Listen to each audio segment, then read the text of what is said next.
your host, Enzo Mecca. And hi, I'm Isabel Sayed, your co-host today. And we're in the town of Hudson, or the city of Hudson once again. And the sun has come out! Thank God. There's no power here. Today we're interviewing Susan Greenspan. She's a naturopath and integrative holistic healthcare practitioner. She'll tell us what that is in a second. So welcome, Susan. Thanks for joining us. Thank you, Enzo. Thank you, Isabel. So you're a naturopath. How long have you been practicing? I guess it's around 18 to 20 years. Okay, phenomenal. Yeah, I have to look at my papers to find out exactly how long, but it's been a while. How Yeah. has the practice changed from the first day? It's constantly evolving. It's really wonderful. You never stop learning, so you kind of continue to build modalities, information. At first, when I started off, I was doing Reflexology and Herbalism. Really? Yes, that was my specialty. Excellent. Yes. So what kind of reflexology is it? The RAC style? Yes, I studied with RAC and then I branched out and I learned hand, head, body reflexology. Then I went into CranioSacral Therapy and Polarity therapy. Oh, I love Polarity. It's really wonderful. Quite a combo there. It is a wonderful combo, and then after that I spread out to study many years in different types of energetic modalities and learning about the energetic body. I also studied Shamanism and Kabbalah, so it really branched out into really full holistic practice.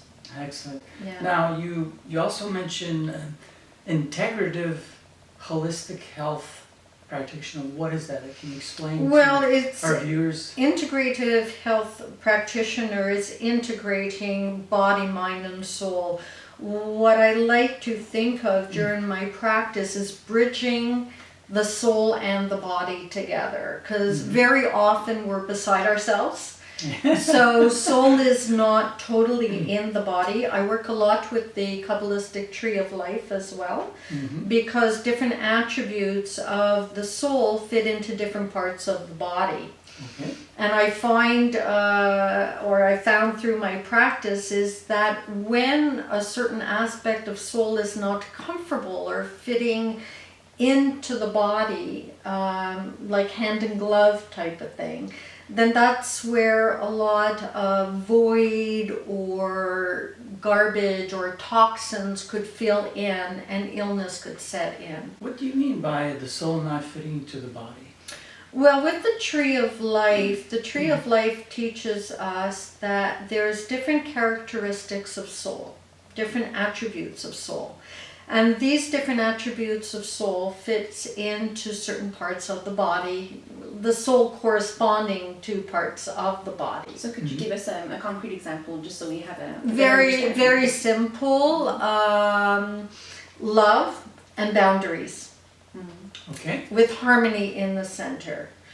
So if you're having a lot of problems with the right side of the arm, the shoulder blade, it could very well have to do with not expressing love to your fullest capacity. So the aspect or the attribute of love, or you're not feeling love, or it's not balanced with your boundaries, with your strength. So the soul is not expressing itself totally, so the body's going to react to that. It's going to express that. I'm interested in hearing you talk about the arm and its correspondence or significance. It reminds me a bit of Polarity as well, which I know that the arms have to do with our relationships and embracing and love. So do you find that there, how often do you find that there really is a big parallel between the different modalities that you've studied? always. It's just amazing. When I was studying the energetic anatomy, I was studying Kabbalah at the same time. And I used to go to the Kabbalah classes and going, this is shamanism. And then I'd go to shamanin class and going, well, this is Kabbalah. It's all the same. Life is all the same. It's just different ways of expressing. Right. Yeah. Okay. And so how do you make, and just out of curiosity, I imagine that it has happened when you were training where one modality might have a different view of particular, I don't know, either causality or approach or the root of something. So how do you reconcile those differences? How did you do that? Well, it also depends on the client with me. Different clients require different ways of expression because we're all individuals. So I have to go back to, there's always a commonality. The method of expression is where it differs. The interpretation is exactly it. It's the interpretation, but the underlying truth is usually common. In all the schools of thoughts and modalities. Okay. Yeah.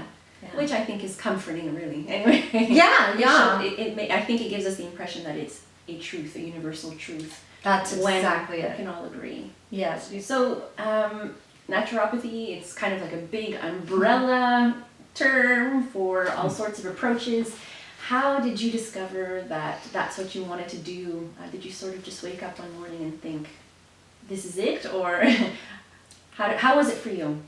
When I was a little child, I remember lying in the grass, picking dandelion leaves, dissecting it, tasting it, the flower, plantain leaves. These are two herbs that were really stuck out in my mind, and exploring it. My mom said it goes even before that. So I think it's inherited, let's say. What really drove me into it is, number one, I believed from the beginning that spirit lies in everything physical, and nature is our greatest ally. So I grew up working with that, and then I saw a lot of people that I loved dealing with conventional medicine, and I saw a lot of pain and suffering, and I just looked at it and I said, no, there has to be a different way. So as a teenager, I used to walk around with a big bag, which was a big, it was a big joke back then too. And I was made fun of for that. And but I stuck to it because that was my belief system, is that the earth would heal me. So are you saying that even as early as your teenage years, you would be prescribing herbs or plants to people, or you'd say, oh, you should try, like, can you give us an example? I'm so curious. I'm just picturing with a pouch, with like a knitted shoulder bag. Well, the funniest thing is that in the early 80s, I went into the Canadian Armed Forces for a little while. Wow. And when I got there, the sergeant opened up my bag, and there was a big bag of different herbs. And he just looked at that and said, excuse me, what's this, Private? And I went, herbs. So, I've always liked to recommend, or not even recommend. It's just that I always had such an excitement over it. Like, look what this could do, and look how delicious it tastes, and the smell, and it would just feel all the senses of people. Which is part of the integrative holistic practitioner. It's just getting into all the sensations, physical, emotional, and spiritual. So what can I say? It was a build-up from the beginning. And is that aspect, that practicing herbalism, is that still part of your practice today? Absolutely. Okay. Absolutely. So apart from having your own practice, you also work at Health Tree Health Store. That's right. Could you tell us what you do there? I am consultant at Health Tree in the supplement department. However, we always do skip over to the foods because that is base of health is what we put into ourselves as well. Yeah, I'm so glad to hear you say that. Because there can be a lot of naturopathy can be very supplement heavy depending on the practitioner. No, So, not with me. yeah. Not with me. It's food first. Yes. Supplements, and I try and explain this to clients too, is supplements is exactly what the word says. It's to supplement what we're not getting enough of our diet according to our bodies. So I consult there. It's been 8 years, which surprised me as well. I never thought I would work more than a day at a store, but it's a very family-oriented store, so we all love each other there, really. How do you, well, you said food first. How do you integrate food first in that kind of environment, that kind of store? In Health Tree? Yeah. Well, they have a lot of, well, not a lot, but they have a fairly good produce section, and then there's honeys and all kinds of things. So to use food as a medicine first. Okay.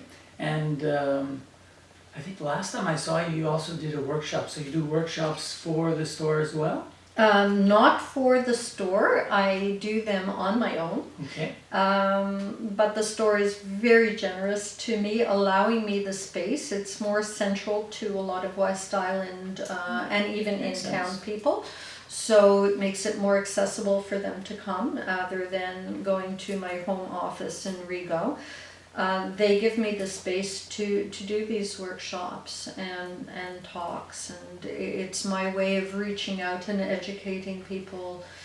And it's good to have their support. It's very good to have their support, yes. But speaking of educating, I saw on your website, I believe, I'm pretty sure anyway, that one of the things that you've put out is an ebook on detoxifying. Yes, I did. Or detoxing, rather. Yes. So we are now in spring. Yeah. I know that it's a very popular time. I'm Yeah. talking here about the dandelions and plantain and all of that. So why is it so important to detox at this time of year, and what happens for those of us who don't? Okay. Yeah. Well, our environment, including body, mind, and the environment around us, our emotional status, our hustle and bustle, leaves our organs a little more stagnant than they used to be, and a little bit more bogged down by toxins. So we need the extra force to help our body to cleanse itself, especially heavy metals, parasites. A lot of the foods that we eat just get stuck in our system and start fermenting in there. And what would be responsible for that happening in the first place? Stress, foods that we eat, how quickly we have to eat because of the stress. Right. Stresses, period, will stop the organs from working at their optimum function. And the reason why we do it in spring and fall is because in the summer our bodies are working very hard to cool off. And in the winter we need all that energy to keep us warm. Also, the majority of the plants that we're going to use to detox are using the root of the plant, a lot of them. Okay. And when you think of in the spring, all the energy of the plants are in the roots and starting to force their way up to get the plants to grow.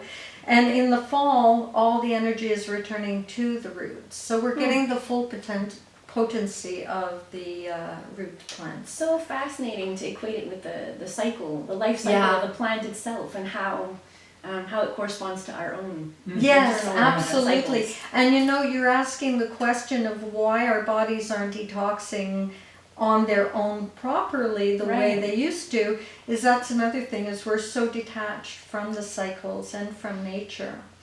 So we're not functioning accordingly to how we should be.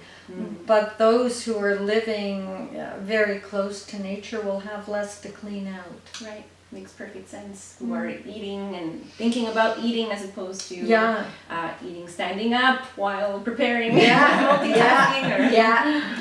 It makes perfect sense. So I imagine all of this information is in the ebook.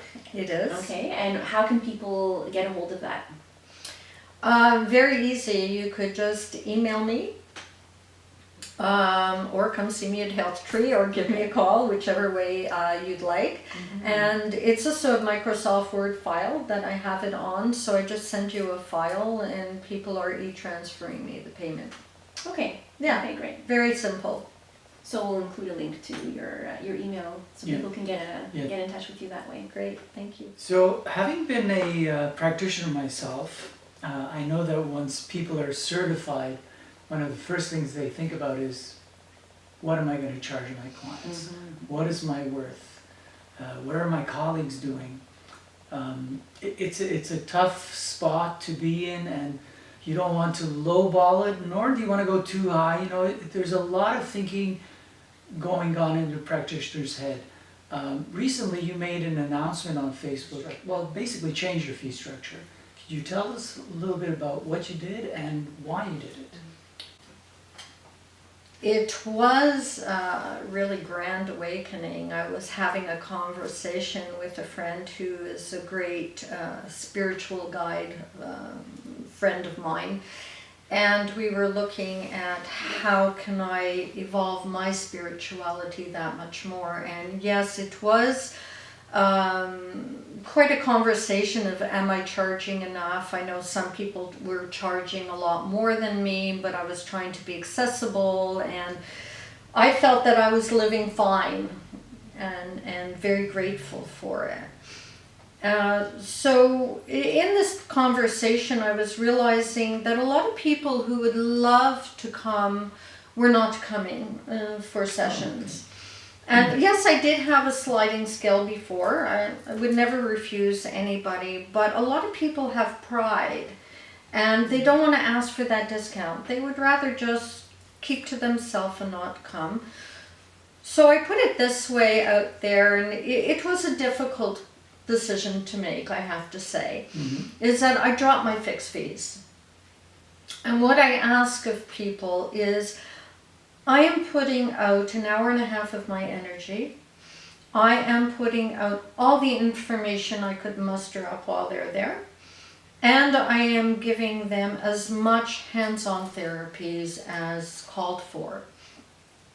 I am asking people in return to put out in funds, in monetary energy, let's say, in the exchange, how much it takes for them to muster up in energy, how much thought goes into it. In other words, everything I'm putting out, I ask them to put out. So for some people it comes and they're not working, or they're retired, or whatever situation, and they cannot put out as much. And then I find some people are coming and saying, well, what did you charge before? Because they're very uncomfortable with that. That would be a good question for somebody to ask. Yes, so I tell them what I charged before and they pay that. And then just recently I had a client pay me what I was charging before and then offer me a gift. Oh, nice. And the way he put it is, he said he wanted to give back for what I was offering to other people. So it doesn't have to come from the person coming. It could come from somebody else. It's all balancing out really well. Okay. It's really cool that something like that has kind of had a ripple effect and is inspiring even some of your clients to give back, or to give thought to how they can give back as well. Yes, and I have to say that when I sent out that message, I felt the fear. And that was so fascinating. What a learning experience, because this is all about prosperity consciousness too. Yes. And knowing that the universe takes care of all of us as long as we trust. So as I wrote it and was about to push the button on Facebook to send or to email to send and go, no! And I went, no, I have to trust. And the message that kept coming to me is, take care of them and I will take care of you. Excellent. And I have not gone without a meal yet. So, would you call this a donation-based system? Well, I was calling it that, but I can't call it that because donation, you're giving a donation receipt that would be tax deductible, and there's a whole bunch of stuff like that. It's more of conscious exchange. Yes. Yeah. And on the subject, do you think this would upset some of your colleagues, people practicing in the same field? I'm hoping not. If it does, I would like to apologize, but I'm not going to because we all have something to learn from it. Mm-hmm. So to me, when people get upset, it's because something is being triggered in them that they have to look at, and their ego just does not want them to look at. We all go through it. So I'm hoping that, especially in my field, everybody is awakening so quickly that they would come to some kind of realization with it for themselves, and whether or not they follow the trend, make a trend out of it, or just get something for themselves, then I'm very happy for it. Yeah, I think practitioners can approach this in different ways. For example, I had one teacher who on Tuesdays she would have like a donation-based day between 12 to 5, only Tuesdays. So anybody that, if they only had $20 in the pocket, they could come in and get a session, you know. So I think there's creative ways for practitioners to approach this Absolutely. subject. I've met a few, surprisingly, who are doing something like I am doing. I'm not the only one out there. Right. Yeah. So do you feel that you're actually hearing more about it now than you were when you first started out, or No. was it just sort of always happening anyway? I don't know if it was always happening. I think a lot of us do have a sliding scale, but Yes. like I said, I had to drop that. Also, when doing any kind of energy work, what I found in discussion with my friend and my colleague too, is I need energy returned to me accordingly. And if it's not, if I was asking for money and putting that stress upon people, then it was harder for me not to absorb what they were flushing. How do you mean? You mean that, how would you be, let's say, absorbing that stress about money, let's say, that a client might have coming to you? Or... Well, no, it's not the stress. It's if I'm working on a client and and they are releasing some energies that are not healthy, let's say. Right. What would happen is, because I'm getting the money back, a fixed charge, so that was set, I was putting out and I was absorbing what they were releasing. There was like a vacuum, Like a contract void. almost. Yes, that yes. you're paying what I'm asking for and I'm getting what you're releasing. right. And now that there is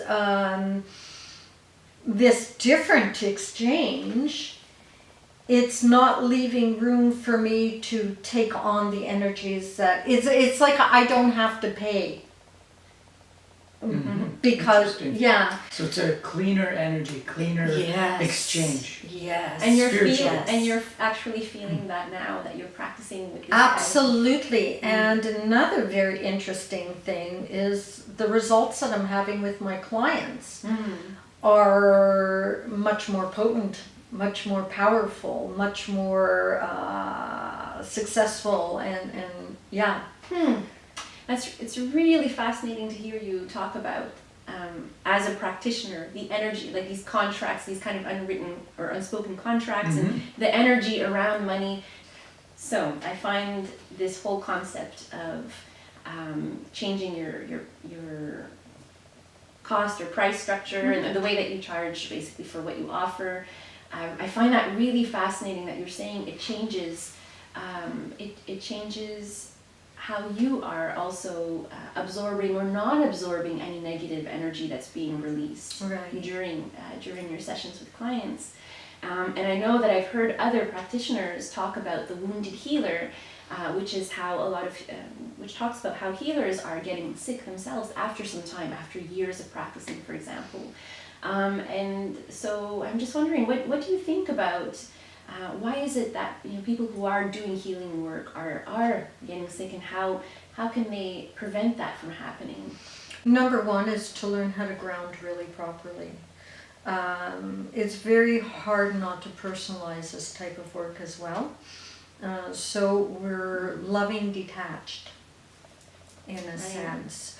And to take proper time for ourselves. This is not a type of business where we could do as much as that comes to us. We have to really respect who we are and take the time to totally replenish and not burn out. And then of course there are times that yes, you do get caught up in their line because it does resonate that well or that close to you.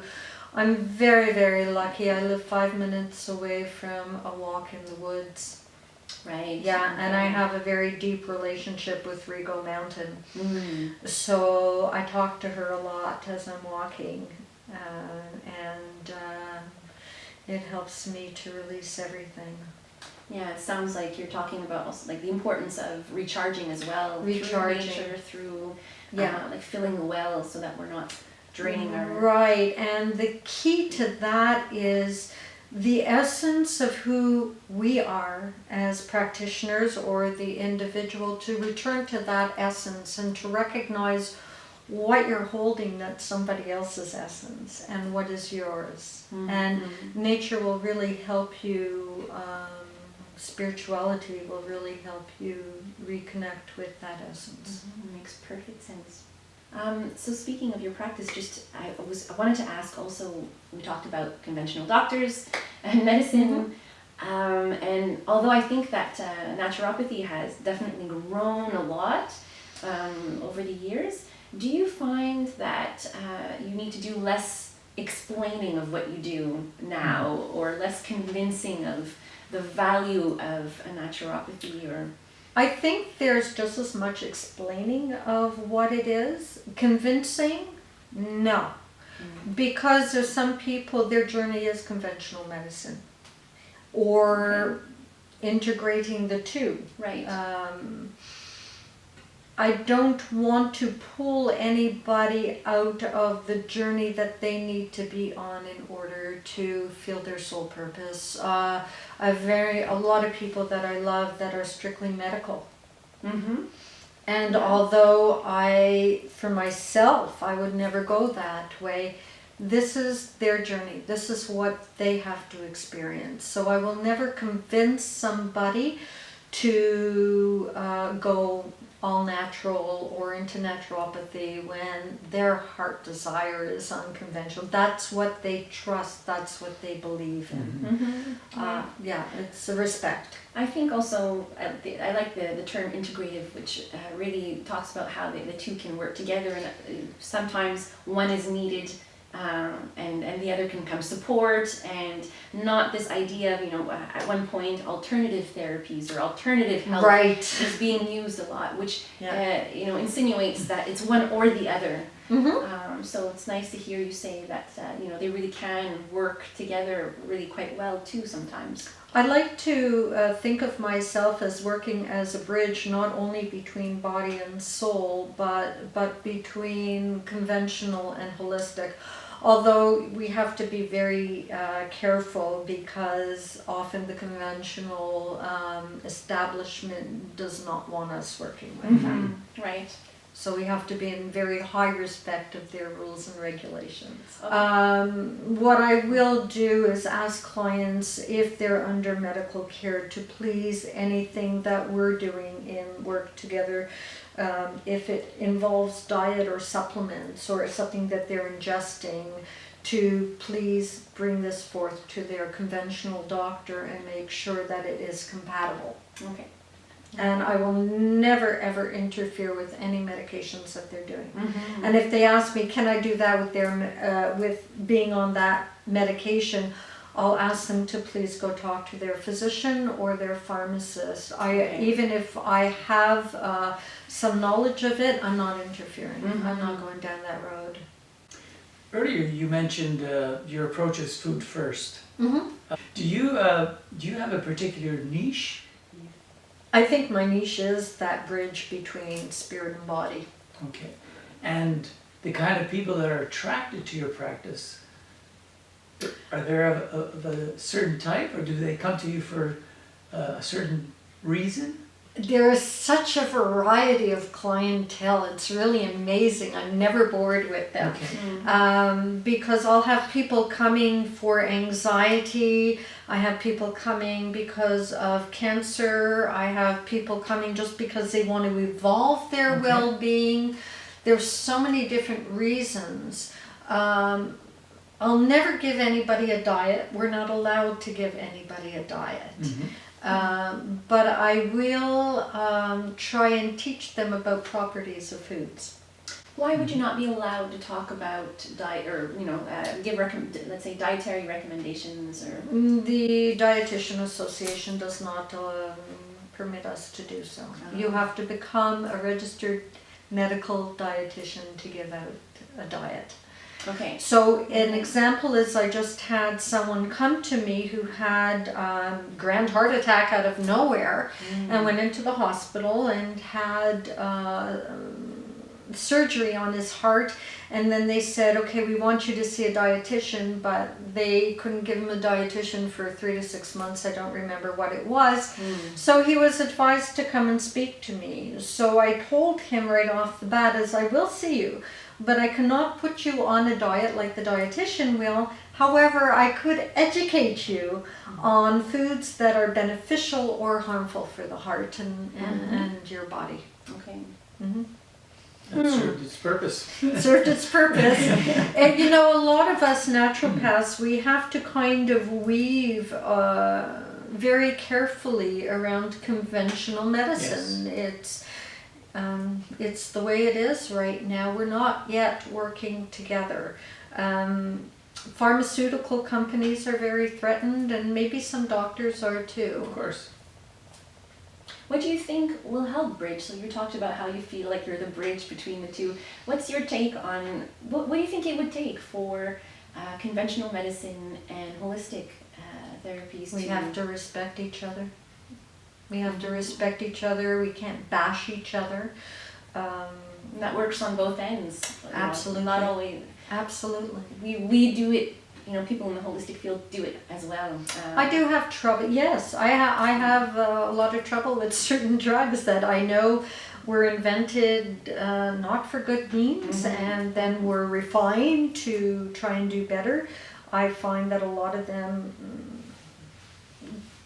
could do a lot of cause a lot of imbalance, and without having the holistic approach or the natural approach to help balance it. Sounds like it's really complex, but it sounds like you are creative and informed and find a way to dance around it. And Exactly. And you talked about also before, like you have an ebook, and there is a very educational approach to what you do. Are you thinking of maybe doing more workshops or events? Absolutely, absolutely. Okay. I love sharing the information that I've gained and keep gaining. I love the excitement of witnessing people learn. I loved learning, and I still love learning. There's no end to it. And I love informing. I love teaching. I really do. What's something that you're really, these days, like psyched about? When someone walks into your office or your space, you feel like, yes, I'd love to let me tell you about this. I guess what I'm most psyched about is seeing physicality as spiritual and vice versa. So what does that look like? Each plant, each tree, each person, everything in life has a spiritual essence. To recognize that spiritual essence in everything. And so even preparing a meal, let's say, when people are coming in and I'm telling them about a meal and they go, oh yes, my grandmother, and that made me feel so, and it flows through their body, it flows through their spirit, it flows through everything, and then I know we got it.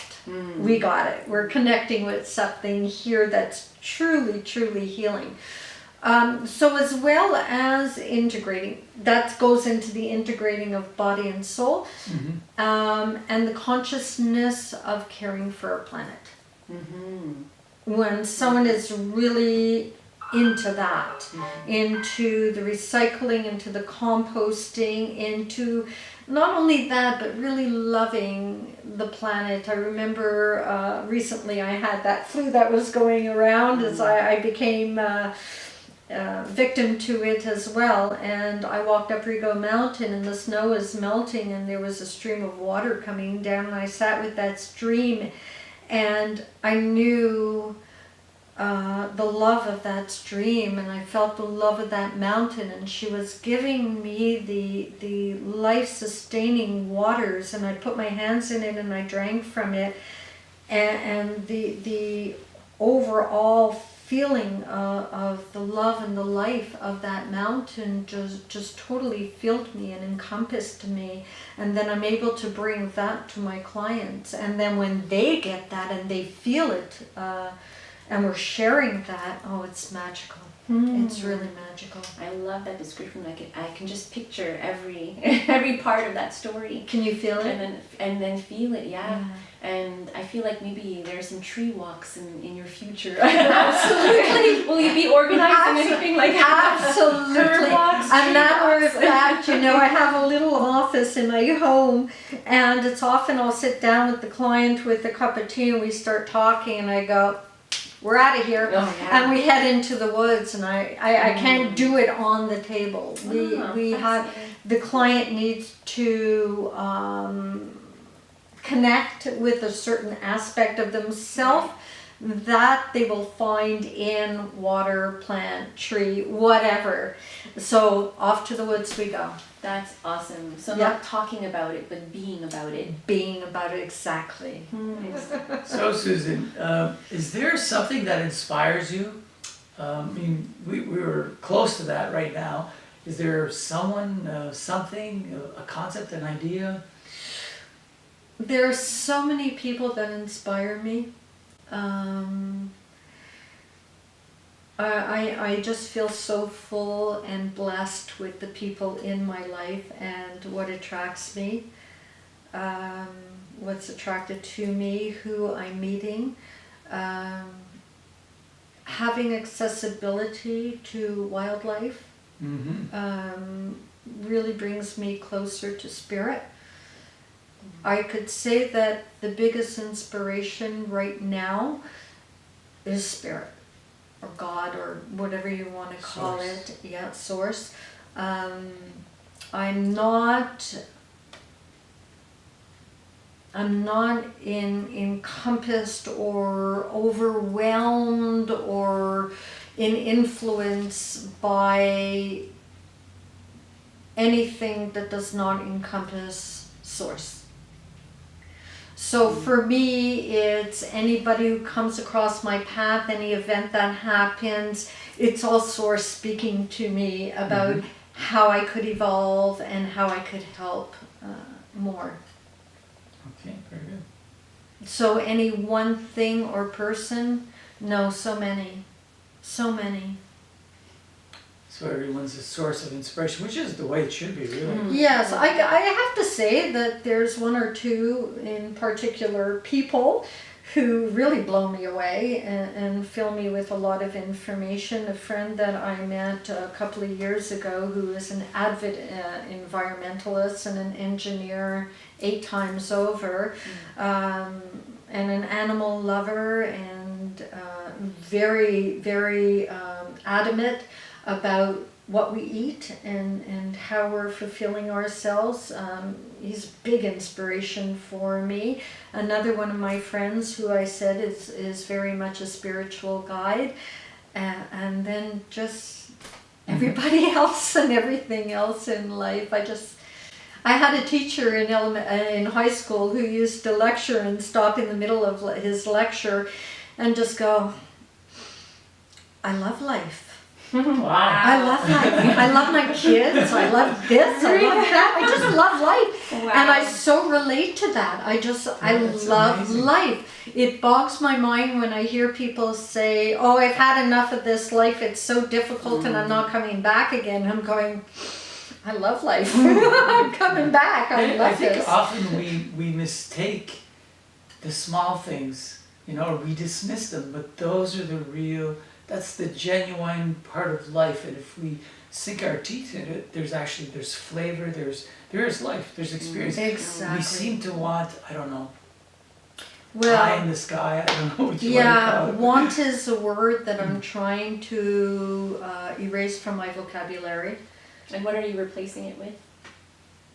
Just out of curiosity. Gratefulness, Mhm. gratefulness, gratitude. That's one thing.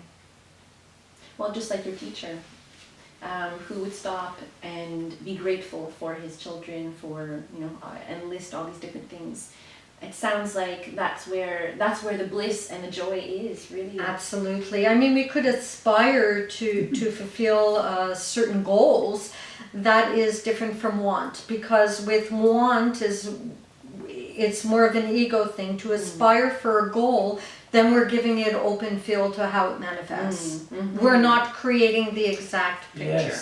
Yes. I love that. I aspire to, as opposed to I want. Yes. Yeah, I want is like a definite egoistic path. Yeah. Right. Not Yeah. allowing any flexibility.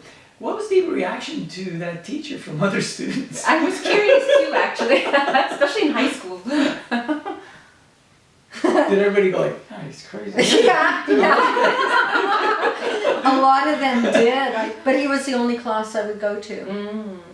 I loved him, and then I would hang out in the science lab after, just because he was there. Well, who doesn't want to be around people who are joyful and love life? Really. Isn't Unless that you're the miserable. greatest healing tool?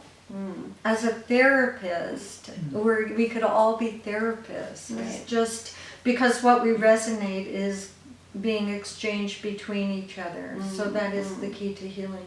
Oh, yes. As I was saying earlier, naturopathy is this big umbrella term, and it can encompass a lot of different approaches. So in a sea of naturopaths and practitioners, what's your flavor? How do you practice naturopathy? I have a lot of certifications of a lot of different modalities, and of course my master's in integrative therapies and shamanism. So it's a mishmash. As we were talking before, there's a lot of education involved in foods, in cleansing, in philosophical and spiritual philosophies. Oh, so you do actually discuss philosophical things with your clients? Absolutely, absolutely. I need, when I'm working with a client, there's different clients that I have. There's those that are coming in who are very conventional, let's say coming from a conventional background, who just want to know what supplements they could take instead of going towards medications. Like they're Right. very basic. And then there's others that will come who have grand illnesses and they want to know, I want to know why, I want to know what my soul is doing, I want to know what my mind is doing, why is this happening to me?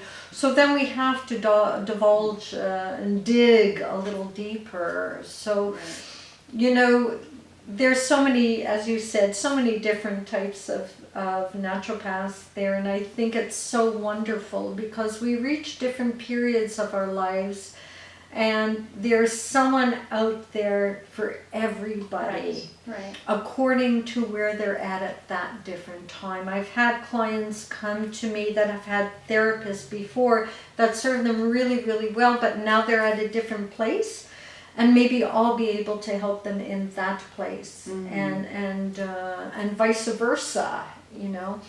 So my flavor is really just being open to where the client is and to speak to them on their terms. Okay, so it sounds like there's no typical session really. If you had to describe, I mean, you were just talking earlier about walking into the woods with one of your clients, so Yeah. which is amazing. It depends on the client. I try and stay very open to where they are. So we've talked about herbalism, so the use of herbs, philosophy and the Kabbalah, Shamanism. What else am I forgetting? I feel like you. I mean, you've been doing this for 20 years almost. Yeah. So I can imagine that it's just grown and grown. Yeah. Is polarity something that you still practice in your sessions? Or I find often when it's the hands-on part, it often lands up to be a mishmash. Some acupressure, some polarity, some, you know, it's. The beauty of naturopathy, it's so flexible. It's an art. It really is an art. And Well, sometimes you might feel like this is good for this situation, or you know, you get a sense, you get a feeling of what's appropriate. Absolutely, but I could be doing reflexology on a person, let's say, and I reach a certain point or reflex point that I feel needs extra attention, and so I might hold it and my other hand will go to that part of the body, so then there's an energy exchange between there's so many different things that will happen during a session. I do always start the session, especially the first one, with a consultation to know where the body's at, the person is at, body, mind, and soul.